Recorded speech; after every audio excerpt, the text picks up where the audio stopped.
এটা দীর্ঘদিন ধরে এখানে অচল আছে। ঝালকাঠি হসপিটাল একই অবস্থা। এখানে যে কোনো পেশেন্ট গেলে সেখানে শুধু রেফার করা ছাড়া আর বিকল্প কোনো পথ থাকে না।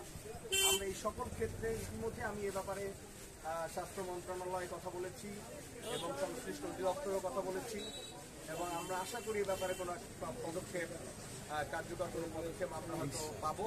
তবে আমাদের এই সকল ক্ষেত্রে আমরা একটা ব্যাপক একটা পরিবর্তন করে বাহ্যগত ঝালকাঠি নদী বলতে চাই।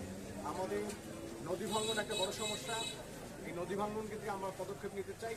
সর্বোপরি এখানের ব্যবসায়ীরা যাতে নির্দ্বিধায় বিনা বাধায় তার ব্যবসা পরিচালনা করতে পারে, জনগণ যাতে নিরাপত্তার সাথে রাস্তা দিয়ে হাঁটতে পারে, মহিলারা যাতে কোনো রকম কোনো শঙ্কা বা দ্বিধা ছাড়া তার স্বাভাবিক কার্যক্রমগুলো পরিচালনা করতে পারে, এরকম একটা নিরাপদ একটা এরিয়া আমরা প্রতিষ্ঠা করতে চাই।